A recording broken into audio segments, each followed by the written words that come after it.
What's up, everybody? Welcome back to Voices from the Mausoleum, and welcome back to another edition of Spooky Sunday Stories, a series in which I read spooky stories, and it comes out on a Sunday. Did you guys miss that intro? I know you did, because you all have listened to the podcast, and you already knew that was coming. Okay, so today I got permission from the fabulous Christiane Erwin to read the first chapter of her debut novel, Jude's Diary. Doesn't the cover just seriously, genuinely make you just want to jump in and read it? This is my signed copy that I ordered. I'm going to put a link to all of her stuff in the description for this episode, as well as, of course, where you can find this book. So here's the short synopsis on the back. When Westerling High senior Alyssa Pike discovers someone is out to sabotage her plans and reputation, she's willing to do whatever it takes to come out on top, even if it means using and abusing the school outcast Jude Perry. Jude is always scribbling away in her diary, a thin blue spiral that she takes with her everywhere. Maybe something in Jude's diary can help Alyssa set the record straight.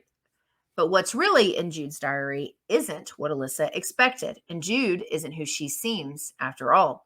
If Alyssa wants to maintain her academic and social standings, she's going to have to do things she could never have imagined. How far is she willing to go to get what she really wants? Yeah, really cool. So I'm a little further. I think you guys are aware of this. If you follow anything else that I do, like in general, I'm a very slow reader. So I'm still at the beginning. But the first chapter has a really great hook, in all seriousness, and I really loved it. And so I was like, can I read this, please? That was me asking Christiane if I could read her story. So this is going to be chapter 1 of Jude's Diary by Christiane Erwin. My father had to stop mid-toast, halfway through congratulating me on my fantastically successful academic career, when a violent scream cut through the banquet room like a knife through soft flesh. The people seated at tables below us looked around the dim room with confusion. It took me a second to realize the voice had called my name. Alyssa! Alyssa Pike! My parents flanked me on either side at the long rectangular dining table. They glared at me and they scanned the crowd. The source stood in the shadows by the door.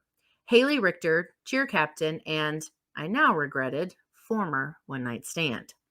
Alyssa, she said, more of a growl this time. There you are, you bitch! I'd had a few high school hookups go wrong before, girls who acted all butthurt, even though I had been honest with them. I don't do relationships, but I had never once experienced an aftermath quite like this. This wasn't an angry string of text messages. Haley was losing her shit at my graduation party. My father lowered his glass and slowly turned to look at me, his eyes indirectly demanding that I take care of her, and quickly. But I just stared at her silently like an idiot.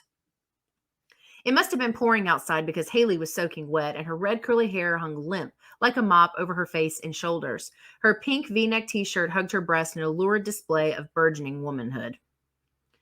Large droplets of water fell from the hem of her white denim shorts and ran down her athletic legs. Her feet were scratched and muddy inside thin plastic flip-flops. A sign she'd crawled over the fence, snuck through the Lost Key Golf Resort grounds, and entered through the back patio where security was laxer.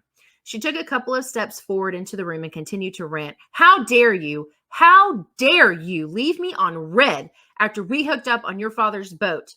Her green eyes danced with rage and something else. Confusion, perhaps? As though even she couldn't believe what she was doing? When I didn't respond, she kept going. What? Am I not good enough for you? Why don't you say something, you coward?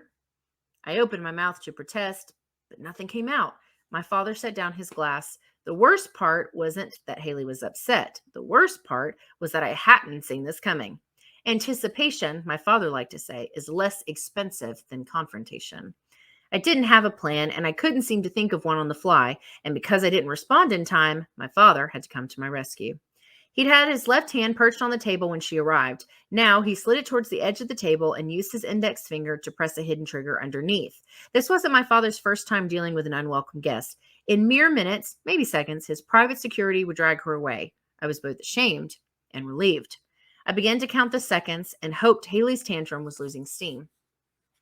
You fooled them, she spat at me, nodding towards the banner over my head. Congratulations, Alyssa, it said, my name flanked by the Princeton logo, the school I'd been heading off to in the fall. Then she looked out across the crowd of middle-aged patrons in their Sunday best. Alyssa Pike, Little Miss Perfect, our soon-to-be class valedictorian, musical theater captain, state archery champ, food bank volunteer, what else? You think she's so smart, so pretty, so nice? Haley pointed at me. She's a dirty slut. Our guests looked at her with disdain. A few were fellow classmates who sat scattered around the room, giving each other the side eye while sending secretive texts from the privacy of their tablecloths that hung over their laps. She clenched her fist and turned her gaze back to me. Now they know who you really are.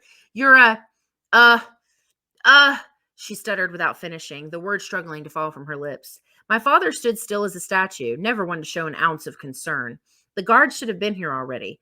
Haley leaned forward a little, and for a second I imagined her sprinting towards the stage, leaping onto it like a jaguar, fastening her teeth around my jugular and ripping it out in front of everyone. What was taking them so long? Instead, her jaw dropped slowly, her eyes grew wide and glassy, and her eyebrows lifted until her forehead wrinkled and turned red. A look of fear crossed her face as her mouth opened slightly wider and her tongue lifted and stuck stiffly out of her mouth. She coughed a couple of times and then began to gargle. Her eyes watered as she raised her hands to her neck and clawed.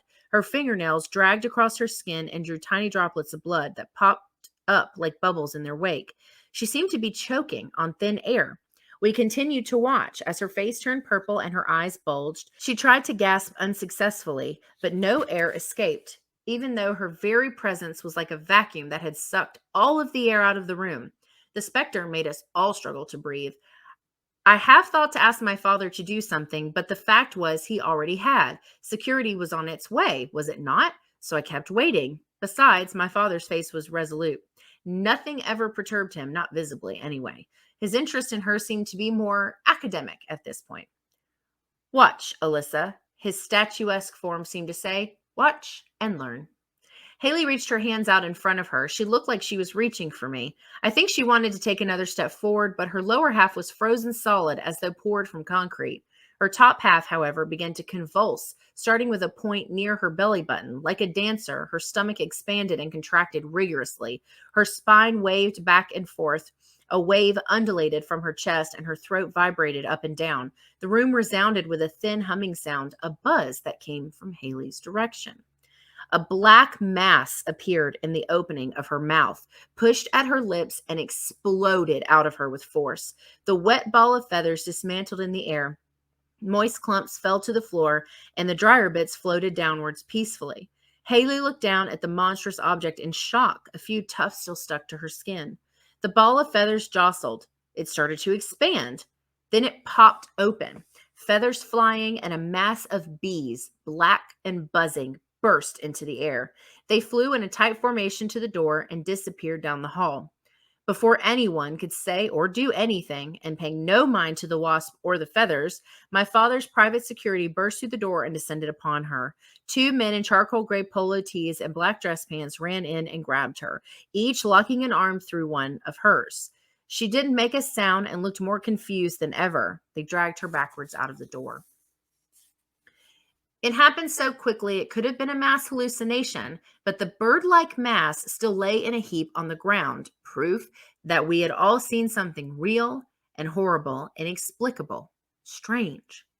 Everyone took a moment, then turned back to face us, waiting to see what my father would do. He simply picked up a teaspoon and clinked it merrily against his glass.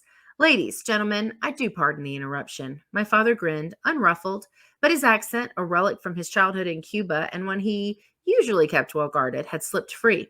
He seemed to have heard it too and put it away before he went on. What can I say but how grateful I am that our children, he continued, tipping his glass at a few tables where my peers sat, would never do something so nonsensical, so uncouth as the display we saw just now. The quiet room gently nodded. My father went on, make no mistake, we have raised a generation of leaders. They are the ultimate evidence that any dream can become a reality with hard work and perseverance. So let us celebrate my daughter, Alyssa, her acceptance to Princeton, her upcoming valedictory award, and her other incredible achievements, our uninvited guest was so kind to have enumerated. He paused for nervous laughter. But also, let us celebrate your children. There was a beat of awkward silence, and then, here. A jubilant call from the crowd, a sign that we were all to ignore what had happened and just move on. My father raised his glass even higher, but he looked at me. You are destined for greatness. Never let anyone stand in your way. The crowd erupted with cheers and the tinkly sounds of glasses gently colliding.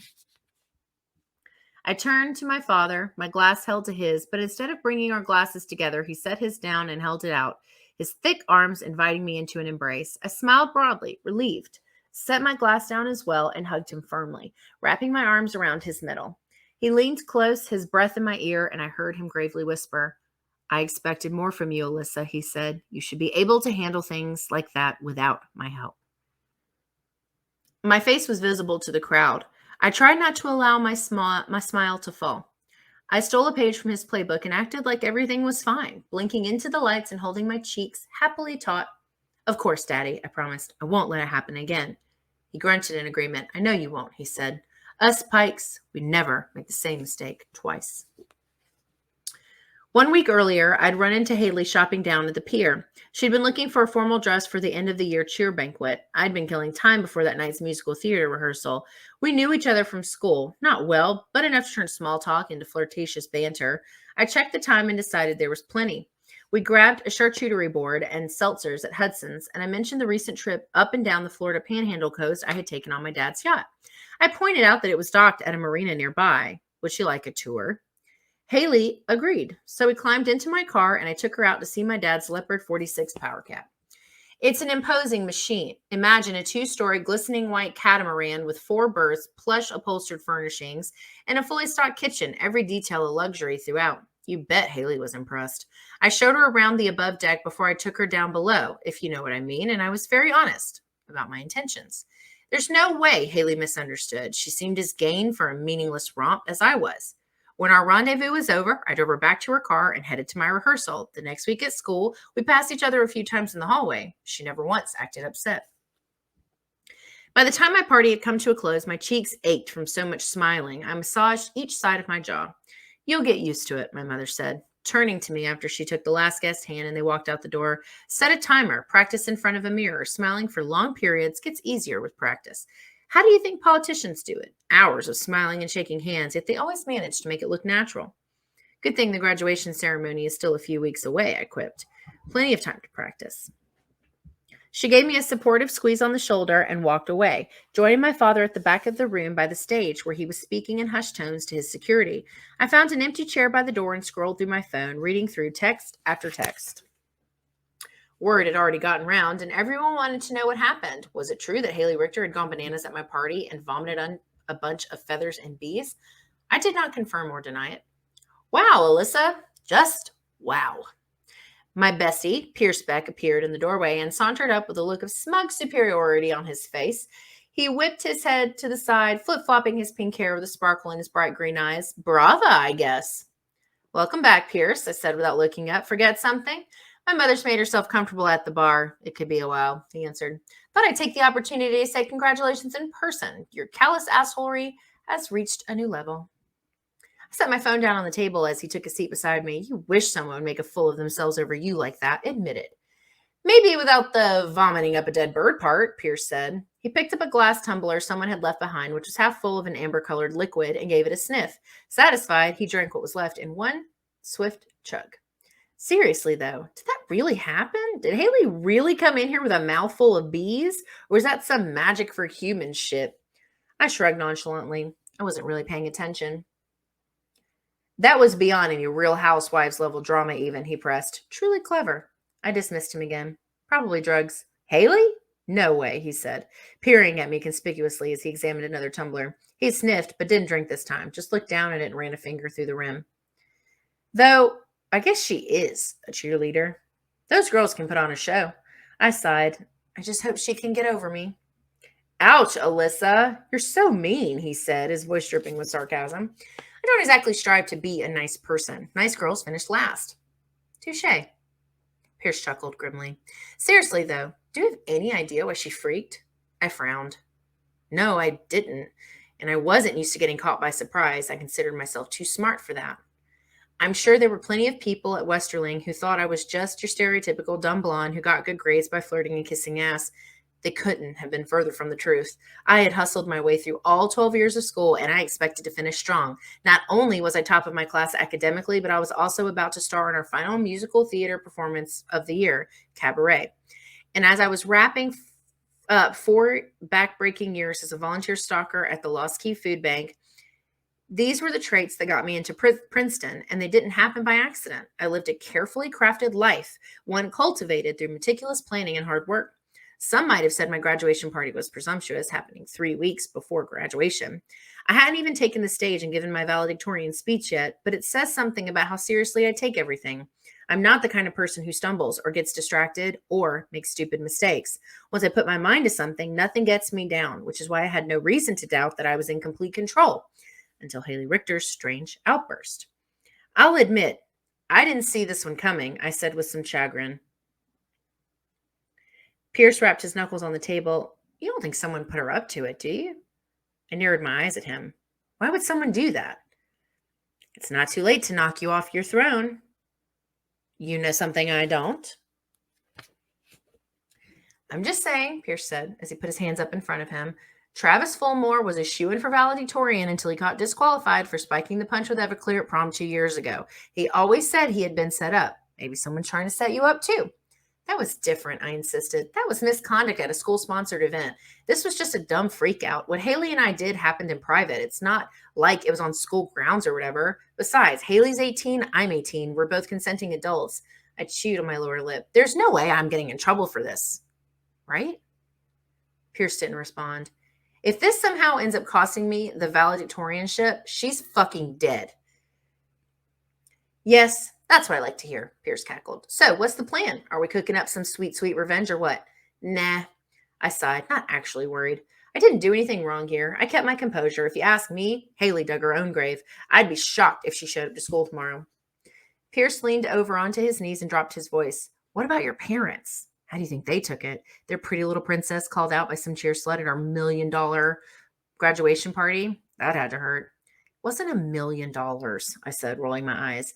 But I was also sure it wasn't cheap. This party wasn't really about me after all. This was Daddy's show. My father had invited the Lieutenant Governor of Florida. He spared no expense. I looked over at my parents standing just out of the light. My dad looked pretty upset, but his anger seemed to be directed at Jeremy, his head of security and right-hand man. I was pretty sure Jeremy was getting fired. How Haley got past him was irrelevant. My father didn't tolerate excuses. My jaw clenched involuntarily. If there was anyone my father should have been mad at, it was me. You should be able to handle things like this without my help, he'd said. He was right, and I felt like a fool for letting him down. I had misjudged Haley. There must have been signs I hadn't noticed along the way. But to Pierce, I said, you know my parents. They don't care about my sex life, as long as it doesn't get in the way of my academics. Pierce just snickered. So you think you're still on track to run Daddy's company someday? I watched Jeremy tuck his tail between his legs and leave. My father turned to my mother and smiled, and then he turned to look at me.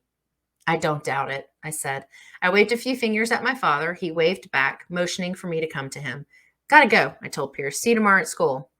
If you say so, he said, and he watched me walk confidently away. That is the first chapter of Jude's diary. Once again, I will put Christiane's social medias and where you can find this book in the description for this episode. Like I said, I'm not that much further. I had just started this one because I just got this in the mail. But yeah, I highly recommend checking her and it out. She is also a horror movie fan.